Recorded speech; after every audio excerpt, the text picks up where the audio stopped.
Hey guys, this is gonna be a DVD update. I just wanna warn you in the beginning. Most of the stuff I have shown you before, but that's when I had not seen them, so now I'll be able to talk about them too. But also maybe everybody didn't see those videos when I unboxed them, and when I showed that big haul I did, my last video. Um, yeah, I guess maybe not everybody saw it. So in that case, it's gonna be new stuff to you. So, well, I'm just gonna tell you briefly. If you don't wanna listen, that's fine. Just skip ahead until you see a DVD here. But anyway, I just filmed a video. I unboxed what I thought was Orozco the Embalmer. I ordered it from Massacre Video, and it hadn't arrived. And I talked for almost 3 minutes in the beginning, and I explained things, and then I opened it, and it turned out to be this one. I was like, oh yeah. I felt kind of stupid. This is Agatha Christie. I don't know the English title of this, but maybe it's similar to the Swedish one. And in that case, it's gonna be obvious because there's pigs here, and this means five little pigs. Anyway, I ordered this for school because we need to read it in school. And I talked about the DVD that I thought I had ordered for like, yeah, as I said, almost 3 minutes, and then I opened it and oh, that's not what I ordered. So obviously I'm not gonna upload that video, even though it was a fail. Could be a fail blog. Anyway, yeah, okay. But as I said in the beginning of that video, I might as well say it here too.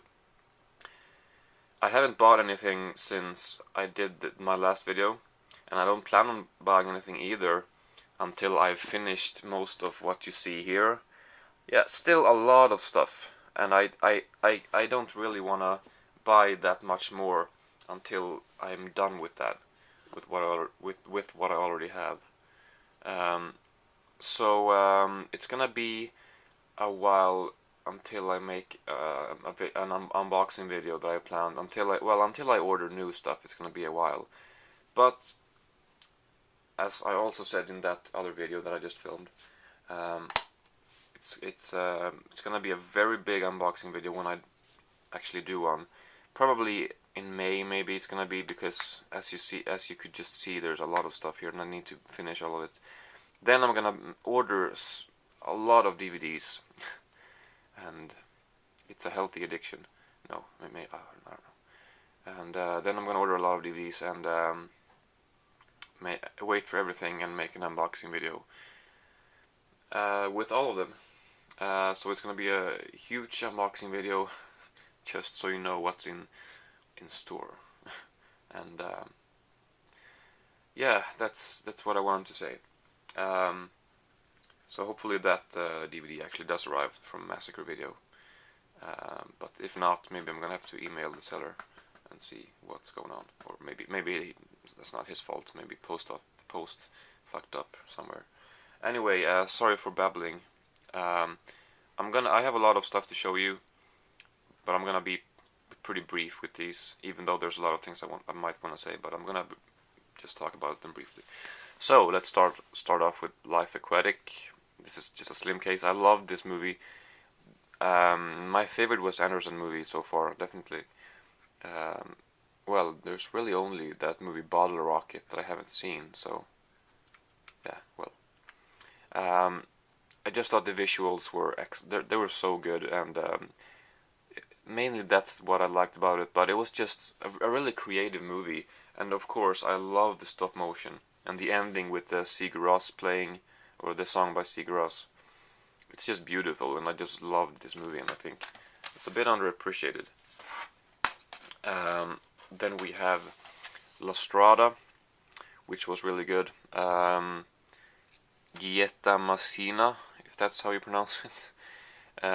She was excellent in this. And I plan on watching Nights of Caribia as well, also starring her and made by Fellini. And judging on a clip I've seen on YouTube, her acting in that movie is very different from the one in this. She's like not the same. It's like it's a different actress. Like, I don't know how she can pull off two different characters like that. Although I've only seen that short scene from that movie, but it looks like it's very different, and that's impressive. Anyway, in this movie, she acts very peculiarly, in a very peculiar way in some scenes, but she's just really good in this. Without her, I don't know if I would have liked it as much as well, I wouldn't have liked it as much as I did, but I don't know if I would have even liked it. Anyway, yeah, great movie, and as I said, I'm gonna try to be brief, even though it's gonna be difficult in some cases. We got Tonio, maybe something else too. Tonio on the cliff, I don't know. Anyway, Tonio. I thought it was great. Yeah, I mean, really good movie. I don't have a lot to say about it, but obviously the animation is really well made. I'd say that if a few things were improved a little bit, it would have been incredible. It could have been even better, but it was still very good. And Perrier's Bounty. Pretty much what I expected. They compare it to Lock, Stock and Two Smoking Barrels and Snatch here, and I haven't seen Snatch in like almost 10 years, but Lock, Stock, yeah, it's a little similar to that, although it's more mainstream and not as, I guess not as rated R. It is rated R, but not as inappropriate, not as maybe violent, and well, not as gritty. More mainstream, as I said, but and not as good either, but it's definitely entertaining. Then we got Come Fly With Me. Well, season 1, but the complete series so far. They haven't made anything else than this. I kind of hope they will. They don't really need to, because they pretty much explored everything that they needed to in this. But I liked it, definitely. Maybe even a little more than I thought I would. So I wouldn't mind another season of this. Yeah, obviously by Matt Lucas and David Williams, who made Little Britain. They play pretty much all of the characters themselves, and some stuff is really hysterical, and it's really funny, I thought. Primal, definitely a fun horror movie. Yeah, I liked it. The ending is pretty good in this. Definitely entertaining movie. I got it for £1, so I mean I got a lot of this for £1. As did I get this one for £1. This one was really good. TV Junkie. Yeah, very good documentary about this a news anchor. He was popular from the 80s, sometime in the 80s maybe, but what people didn't know is that he filmed his everyday life. He was basically, well, it says TV junkie. He was obsessed with filming, and he also did a lot of drugs. And his in the 90s, his life, especially in the 90s, his life sort of took a turn for the worse, and he filmed everything. So he's sort of telling his own story, and he never planned on releasing it as a movie or anything. That's someone else's job who met him or approached him and edited everything together or something. But yeah, very good documentary. I'd recommend it if you can find it. Bug by what's his name? I should not forget this, but I'm gonna have to check. William Friedkin, of course. And interesting. I don't know if this is a spoiler. I hope if it is, you know, you might wanna turn off the audio or something for a couple of seconds. But anyway, I was surprised that there were actually no bugs in the movie. Well, not well, a little surprised, but yeah, maybe mainly disappointed. But yeah, there's no bugs in the movie. It's only psychological, all of it. So, but it was interesting, kind of bizarre at times, almost comedic too. We got Murderball, good documentary. There's a lot of special features here too. There's the Larry King well, show with them, like 40 minutes or something. And then there's the Jackass stuff, that they did some stuff with Jackass. And in a way that's really entertaining, but in a way it's also pretty pathetic, I have to say. I don't know why, I just get the feeling when I watch it that, I mean, what the hell are they doing? These guys are trying to be exactly like the guys in Jackass, and I don't know. I just thought that it was a little, took away some from the documentary, because I liked the documentary, but I didn't like that special feature with them. I think it has been aired on TV before as some sort of special or something. I don't know. But, well, I mean, of course it doesn't change the movie. I just thought that it was kind of, I don't know. Then we got a heavy metal in Baghdad, which I was kind of disappointed with because I didn't like it as much as I thought I would. This also contains heavy metal in Istanbul, which is sort of a sequel, not as long, but still 45 minutes. Yeah, it says the documentary that picks up where heavy metal in Baghdad left off. And this is about the first Iraqi metal band. And so it's an insight in how it might be to play metal in Baghdad or in Iraq. But anyway, it was okay. Also has a little booklet here.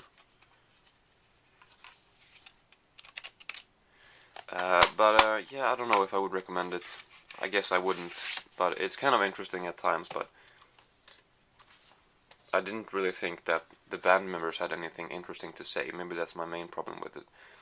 There's a lot of the band members are talking about the situation and the music and stuff, and I just didn't find it very interesting to listen to them, which maybe is a big issue with something like that.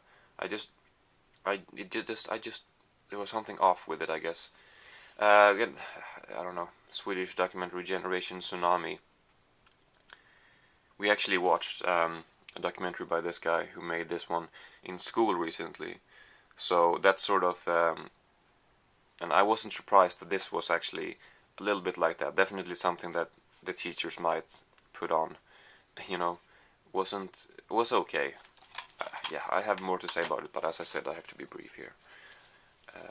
Then we get 2019, The New Barbarians, or maybe it's just called The New Barbarians.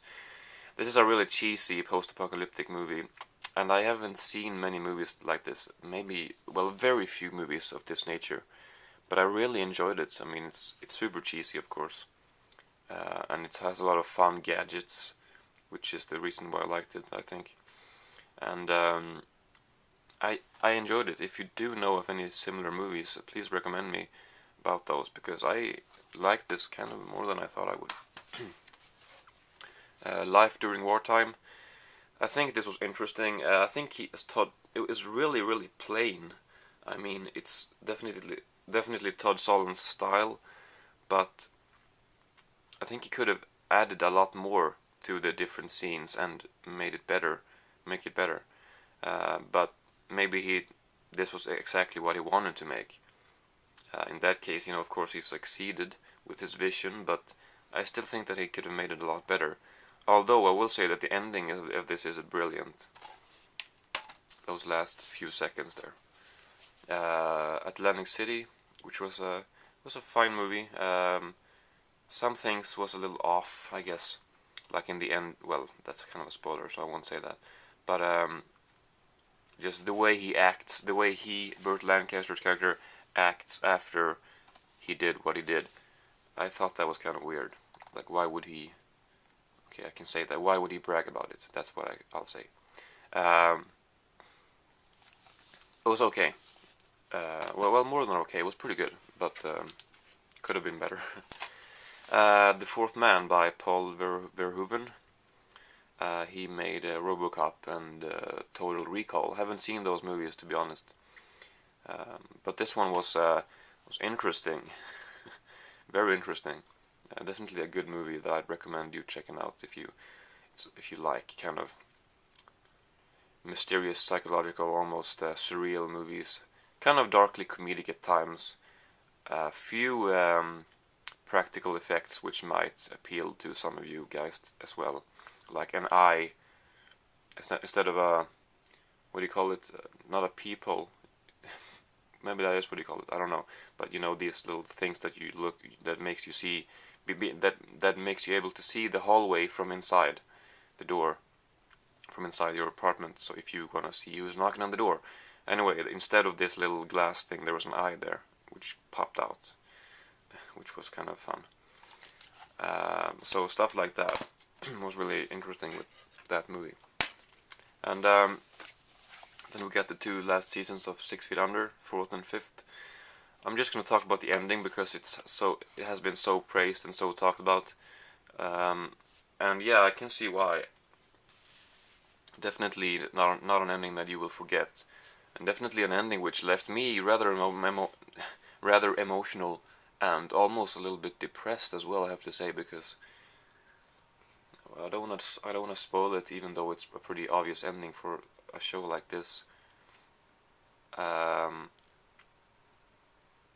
Actually, this is the ending. The car driving here. That's not a spoiler though, because that's not what the ending is all about. That's just sort of shown in parallel to what the other stuff that is shown at the same time. Anyway, yeah, not an ending that you will forget. Then we got the Freedmens, or Capturing the Freedmens. This is a really interesting and fascinating documentary in the sense that it doesn't take sides at all. It's completely unbiased and objective in what happened, and it just describes the events that happened, you know, without taking sides at all. Just, this is what happened. Make up your own mind what actually did happen. Yeah, okay, well, they don't tell you what happened. They tell you the facts, but not. It's not really known what happened. There's a father and a son. They were accused of a bunch of sexual activities, and throughout the movie, there's people who are interviewed who think they did it, and people who don't think they did it. And by the end, the viewer doesn't know if they did it or not. So it doesn't take sides like that. It just tells you, you know, again, what happened. But then you have to make up your own mind. What do you actually think happened? So then we got Foul Play, which is definitely a lot of fun. I'd recommend it. It was, yeah, a lot of fun. Goldie Hawn and Chevy Chase. And Jackass 3. I actually watched it again. I really enjoyed it in the beginning. I just bought this because it was £1, like many of the other ones. But I really enjoyed watching it at first, but then it became kind of boring. I think I fast forwarded a little bit, but not that much. And but I don't know. I think they should make another one, even though they're getting up there in age. And I know the reason why they might not want to make one is because Ryan Dunn died. But I don't think that should have to mean anything. They could make another one without him. Even though it might seem a little weird. But I don't know. I guess it's not necessary to make one. But, then we got Funny People, which is a hidden camera movie. And allegedly the sort of origin of the hidden camera stuff, or what made the hidden camera, well, the whole hidden camera thing so popular. And it's I think it's a South African film. And it is really weird because since it's so old, well, not that old, 1977, but for something like this, it's very, very aged. I mean, when you watch hidden camera stuff today, it's very different from this because they make this very cheesy. They actually dub the voices too. I don't know why. Not all of them though. Some voices they leave undubbed, and I don't know why they dubbed some voices and some they didn't. Anyway, the voices of the people who are being pranked, that is, and that makes it very cheesy and corny, and almost seems scripted at times. But I'm sure it's not. But I was going to say something else, and I got sidetracked. Yeah, they dub, and then they edit the whole thing in a way which makes it very cheesy.